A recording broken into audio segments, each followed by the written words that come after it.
Something about the past was never meant to be uncovered, and now it just has. For over a century, historians believed they understood the origins of one of the most iconic figures in human history. The story seemed simple, clean, almost too perfect. A humble beginning, a tragic childhood, and a rise to greatness that shaped an entire nation. But behind that carefully preserved narrative, there was always a silence, a name that was rarely spoken, a past that was deliberately avoided. That silence surrounds one woman, Nancy Hanks Lincoln. Whispers about her origins have circulated for generations. Rumors of scandal, questions about her identity, even claims that her true lineage was intentionally erased. But without proof, it all remained speculation, until now. Because in 2015, everything changed. A genealogist began analyzing mitochondrial DNA tied to Lincoln's maternal line, expecting routine results. Instead, what appeared on her screen made no sense. A genetic signature so rare, so unexpected, it immediately raised alarm. At first, she assumed it was a mistake. Then she tested again, and again. The results never changed. Years later, when experts re-examined the data, they reached a chilling conclusion. This was not an error. It was real, and it pointed to something hidden deep within Lincoln's bloodline. Something that could explain why he spent his entire life avoiding questions about his mother. A truth buried not in history books, but in DNA itself. Before we fully expose DNA Result, hit like and subscribe, because what you're about to hear changes everything we thought we knew. Snapshot of the ancient Near East. Let's start with what Lincoln himself almost never would. Nancy Hanks was born on February 5, 1784, in Virginia. She married Thomas Lincoln in 1806 in Washington County, Kentucky. She gave birth to Abraham Lincoln on February 12, 1809, in a one-room log cabin in Hardinsburg, Kentucky. She died on October 5, 1818, at just 34 years old, when Abraham was only 9. Those dates are confirmed, not in dispute. But here's the catch. Almost everything else about Nancy Hanks, where she actually came from, who her parents were, whether she was born legitimate or illegitimate, has been fiercely contested by historians for over 150 years, and Lincoln himself did nothing to clear it up. His law partner, William H. Herndon, noted that Lincoln seldom spoke of his family's history, and that there was something about his origin he never cared to dwell upon. Think about what that silence actually means. This was Abraham Lincoln, a man who gave hundreds of speeches, wrote thousands of letters, and left behind a paper trail historians have spent 160 years cataloging. He talked about the Constitution, about the soul of the nation, but his own mother, almost never. That silence was not the absence of something to say, it was a choice. And here is something that makes that silence even stranger. Lincoln was famously sentimental about his origins in other respects. He talked about the log cabin, about poverty and the frontier, about humble beginnings. He leaned hard into where he came from as a political identity. But Nancy Hanks, the woman he credited in private as the source of everything he was, almost never came up publicly. Not her name, not her history, not her family. His mother's side of the story was a complete blank. There were whispers in Kentucky, of course. Neighbors described Nancy Hanks as a woman of unclear origins, illegitimate, possibly from a complicated background, someone whose parentage the community talked about in low voices. And those whispers followed Lincoln into the White House. He never addressed them, not once, not publicly. And get this, when you understand what the DNA eventually revealed, that silence starts to look less like grief and more like protection, what Lincoln told his law partner in private. Here is where the story detonates. William H. Herndon was Lincoln's law partner for 16 years. He knew Lincoln the way almost no one else did, not as a president, not as a symbol, but as a man. And late in life, Herndon reported that Lincoln had told him something in private, something Lincoln explicitly asked him never to reveal while he was still alive. Herndon described a quiet conversation, the kind two men have when their guards are fully down. No audience, no official record, just Lincoln and his closest friend. Lincoln looked at him and said, "Billy, I will tell you something, but keep it a secret while I live. My mother was a bastard, the daughter of a nobleman, so-called, of Virginia. My mother's mother was poor and credulous, and she was shamefully taken advantage of by the man. My mother inherited his qualities and I hers. All that I am, or ever hope to be, I get from my mother. God bless her." Take a second with that. The 16th President of the United States, the man on the penny, on Mount Rushmore, in every American history textbook ever printed, sitting in private with his closest friend, confessing that his own mother was illegitimate, and that the man who fathered her was a Virginia nobleman who preyed on a poor woman with nowhere to turn. He never said this publicly, never. When Herndon published that quote in 1887, decades after Lincoln's assassination, it created a firestorm. Newspapers called it slander. Historians accused Herndon of fabricating the whole thing for notoriety. And for generations, the account was dismissed as a political smear dressed up as biography. But here's where it gets significant. Lincoln was not the only person pointing in this direction. Multiple accounts from people who actually knew Nancy Hanks described her as illegitimate. Neighbors in Kentucky told interviewers that everyone in the area understood that Nancy's mother, Lucy Hanks, had given birth to her out of wedlock. Court records show Nancy was raised not by her mother, but by relatives and aunt and uncle, an unusual arrangement that typically meant either a death in the family or a mother who couldn't keep her child because of social circumstances. And most telling of all, when Nancy married Thomas Lincoln in 1806, the marriage document was signed by Richard Berry Jr. as her guardian. That signature would not have been legally necessary if Nancy was a recognized adult woman supported by her own family. Something about Nancy Hanks's legal status required a guardian signature at her own wedding. That one detail, buried in a dusty Kentucky courthouse record, suggests Lincoln was telling Herndon the truth, the Lucy Hanks mystery. 100 years without an answer. So, if Nancy was illegitimate, who was her father? And more importantly, who was her mother's family?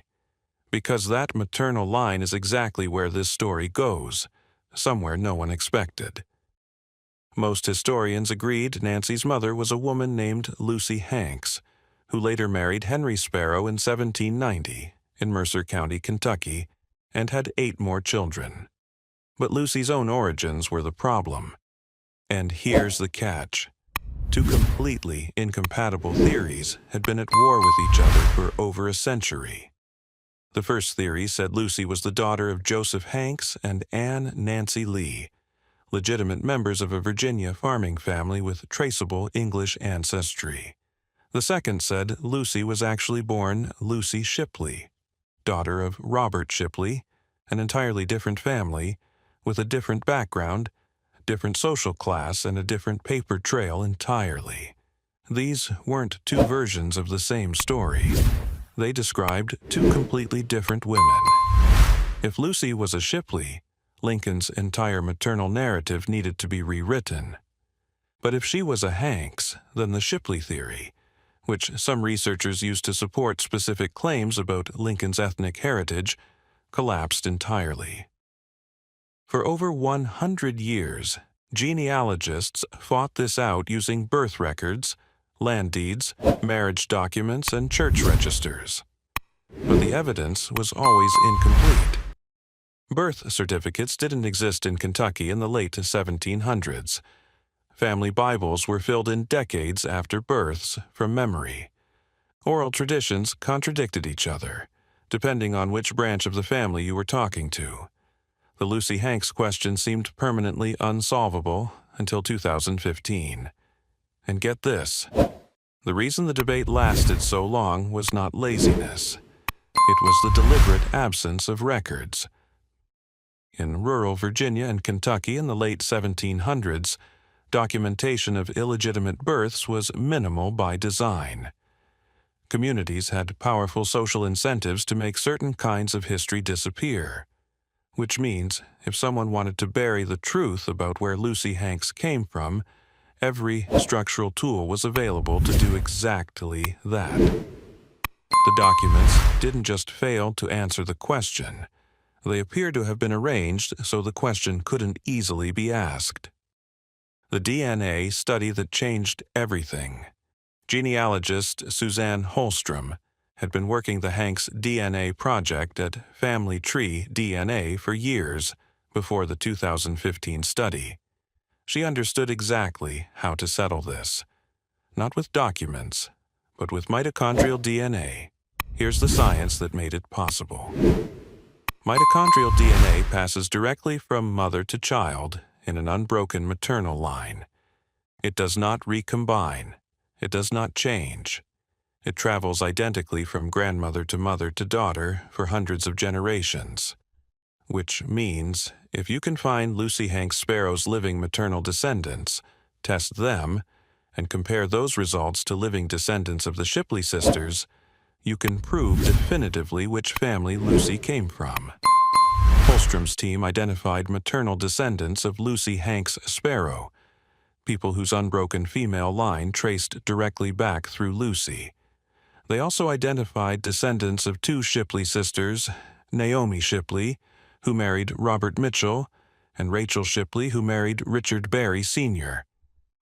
If Lucy Hanks was actually Lucy Shipley, all of these descendants should share the same mitochondrial haplogroup. The logic was airtight, the methodology was sound, the samples were collected and sent for full sequencing. And on October 21, 2015, Suzanne Holstrom got her results. She had spent years on this project, traced family lines across multiple states, and argued with other genealogists about methodology. She believed in what the DNA could answer. She was not prepared for what it actually said. The descendants of Lucy Hanks Sparrow, Abraham Lincoln's direct maternal line, all tested positive for haplogroup X1C. The Shipley descendants tested positive for haplogroup H, completely different. No overlap, no ambiguity. Lucy Hanks was not Lucy Shipley. She was the daughter of Joseph Hanks and Anne Nancy Lee. The 100-year debate was scientifically over. Haplogroup X1C, the rarest signature in Lincoln's line. The disturbing part was what haplogroup X1C actually is. When Dr. Marcus Chen, a population geneticist who reviewed Holstrom's 2015 results in a formal 2025 analysis, first saw the haplogroup designation on Lincoln's maternal line, he described his reaction plainly. He thought there had been a processing error. Haplogroup X1C appears in less than 0.05% of the global population. You could test 10,000 random people from anywhere on Earth and maybe find 5 who carry it. The team retested multiple times. The result held. Abraham Lincoln's maternal line carries one of the rarest genetic signatures ever documented in a presidential family. And get this, nobody knows exactly where haplogroup X1C comes from. Haplogroup X is already unusual. It appears in small frequencies in parts of Europe, the Middle East, and, controversially, in certain indigenous American populations, which has fueled decades of debate about ancient migration patterns. But X1C is a specific subgroup that has genuinely baffled researchers. It shows up in scattered individuals across Europe, but never in large population clusters. It has never been found in indigenous American populations, despite years of targeted searching. Its geographic origin, as of 2025, remains scientifically unknown. Some geneticists believe X1C originated in the Near East or Caucasus region thousands of years ago. Others think it's a remnant of a now extinct European population. A few have proposed it connects to ancient migration events that predate the historical record entirely. The honest answer from science is, we don't know. And that uncertainty is precisely what makes it so unsettling in Lincoln's family tree. Because rare does not mean random. Rare means specific. Rare means this haplogroup came from somewhere particular, was carried by a particular group of people through particular circumstances, and ended up in a one-room log cabin in Hardinsburg, Kentucky, in the body of a woman named Nancy Hanks, whose son would reshape the entire country. What the rarity actually tells us. Here's where Lincoln's own private words, the ones he begged Herndon to keep secret, start making a different kind of sense. If haplogroup X1C only appears in 0.05% of people globally, then Nancy Hanks's maternal line was not typical colonial American stock. These were not common English or Scots-Irish settlers on the Kentucky frontier, the ancestry Lincoln's mythologized biography always implied. This was a genetic lineage so statistically rare that it demands a specific explanation. Nancy's ancestors came from somewhere particular, somewhere uncommon, possibly somewhere that doesn't match what the Hanks family publicly claimed to be. Here's the catch. Lincoln told Herndon that Lucy Hanks, his maternal grandmother, was seduced by a Virginia nobleman, a well-bred planter who took advantage of a poor, credulous woman. If that story is true, and Lucy was illegitimate with a planter-class father, then the X1C haplogroup may be explained by Lucy's mother coming from a very specific European lineage that was exceptionally rare in colonial America.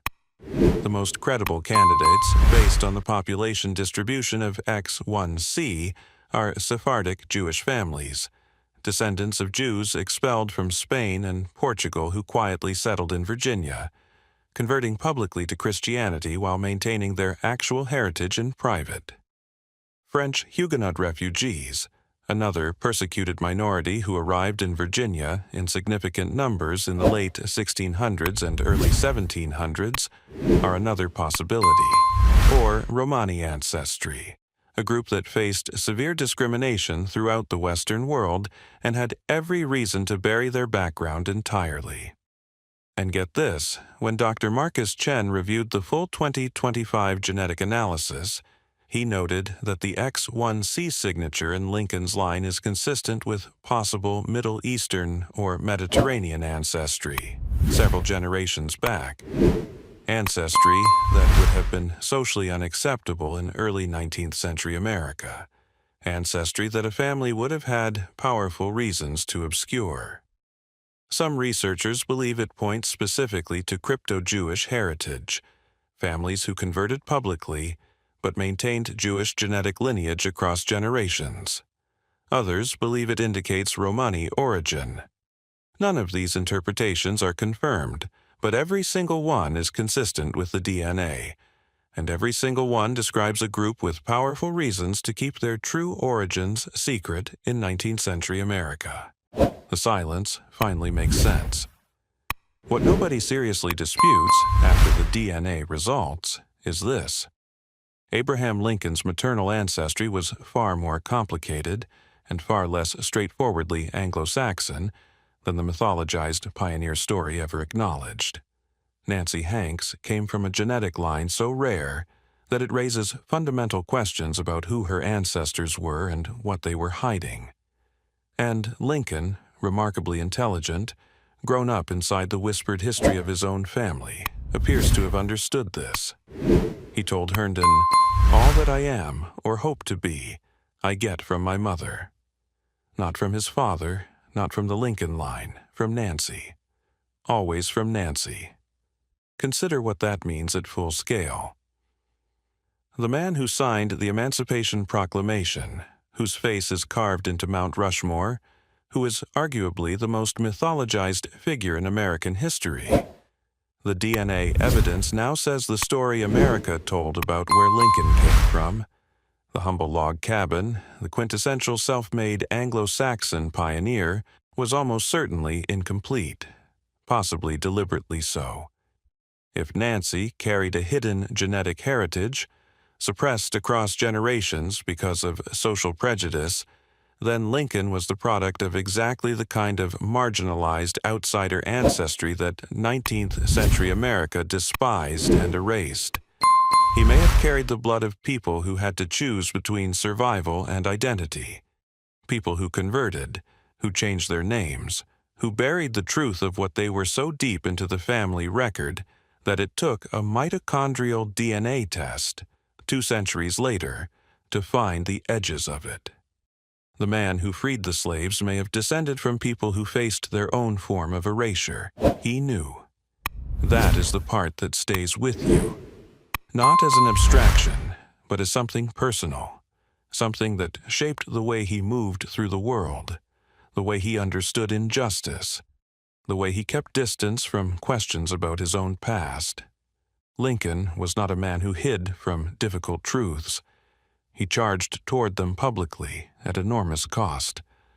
But on this one origin story he went quiet. He chose protection over candor. And he asked the one person he trusted to wait until he was dead before saying a word. He knew enough to tell one person, in private, in the dark, on the condition it would never be repeated while he lived. He carried that knowledge through every speech, every decision that shaped American history. And when Herndon finally broke that silence in 1887, the establishment didn't investigate. They didn't ask questions, they dismissed it. The DNA, 160 years later, says Lincoln was right to take it seriously. 2 facts stand on solid ground, unchallenged, verified, and impossible to ignore. DNA testing has confirmed that Lucy Hanks was the biological daughter of Joseph Hanks and Anne Nancy Lee, not a Shipley, as long believed. And more strikingly, Abraham Lincoln's maternal line carries a rare genetic marker, haplogroup X1C, verified across multiple descendants, across multiple rounds of testing. A signature found in less than 0.05% of the global population. Everything beyond that point becomes interpretation. But the direction it points is hard to ignore. This wasn't just an ordinary lineage. It suggests a past that may have been deliberately obscured. A family history shaped in a time when being different could cost you everything. A bloodline tied to people who may have lived on the margins, who may have faced persecution, who may have been forced at some point to make an impossible choice, reveal who they were, or ensure their children survived. And from that hidden past came Abraham Lincoln, a man who would one day stand before a fractured nation and choose the harder path, the costlier path, the more human path. Did that choice come from something deeper, something inherited, something carried quietly through generations? DNA cannot answer that, but it does something just as powerful. It forces the question. Because when you look at the groups most closely associated with haplogroup X1C, a pattern begins to emerge. Sephardic Jews concealing their identity to escape persecution. Huguenot refugees rebuilding after exile. Romani families who understood that visibility could be dangerous. These were people who survived by adapting, by blending in, by becoming someone the world would accept. And in doing so, they buried parts of themselves. Lincoln's presidency in many ways became a confrontation with that very idea, who gets to belong, and what it costs to claim that belonging. Maybe it's coincidence, or maybe it's something more. Because because buried deep within Nancy Hanks's bloodline was a secret. Lincoln carried it. And now, you know,